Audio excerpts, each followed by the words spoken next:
बहुत समय पहले की बात है। एक गांव में एक साधु मंदिर में रहा करता था। उनकी दिनचर्या रोजाना प्रभु की भक्ति कराना और आने जाने वाले लोगों को धर्म का उपदेश देना थी। गांव वाले भी जब भी मंदिर आते तो साधु को कुछ न कुछ दान में दे जाते थे। इसलिए साधु को भोजन और वस्त्र की कोई कमी नहीं होती थी। रोज भोजन करने के बाद साधु बचा हुआ खाना छींके में रखकर छत से टांग देता था। समय ऐसे ही आराम से निकल रहा था, लेकिन अब साधु के साथ एक अजीब सी घटना होने लगी थी। वह जो खाना छींके में रखता था गायब हो जाता था। साधु ने परेशान होकर इस बारे में पता लगाने का निर्णय किया।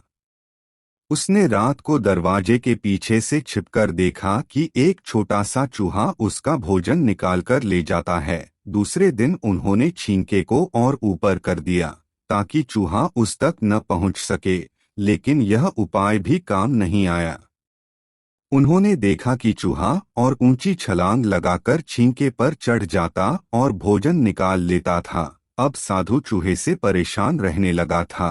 एक दिन उस मंदिर में एक भिक्षुक आया। उसने साधु को परेशान देखा और उसकी परेशानी का कारण पूछा तो साधु ने भिक्षुक को पूरा किस्सा सुना दिया। भिक्षुक ने साधु से कहा कि सबसे पहले यह पता लगाना चाहिए कि चूहे में इतना ऊंचा उछलने की शक्ति कहाँ से आती है। उसी रात भिक्षुक और साधु दोनों ने मिलकर पता लगाना चाहा कि आखिर चूहा भोजन कहाँ ले जाता है।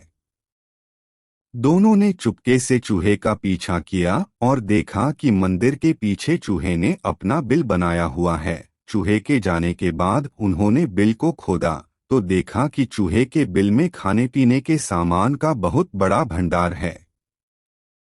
तब भिक्षुक ने कहा कि इसी वजह से ही चूहे में इतना ऊपर उछलने की शक्ति आती है। उन्होंने उस सामग्री का निकाल लिया और गरीबों में बांटा दिया। जब चूहा वापस आया तो उसने वहां पर सब कुछ खाली पाया तो उसका पूरा आत्मविश्वास समाप्त हो गया।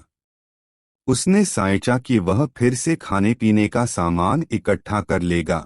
यह सोचकर उसने रात को छींके के पास जाकर छलांग लगाई, लेकिन आत्मविश्वास की कमी के कारण वह नहीं पहुंच पाया और साधु ने उसे वहां से भगा दिया। हमें कहानी से सीख मिलती है कि संसाधनों के अभाव में आत्मविश्वास की कमी हो जाती है। इसलिए जो भी संसाधन आपके पास हो उसका ध्यान रखना चाहिए।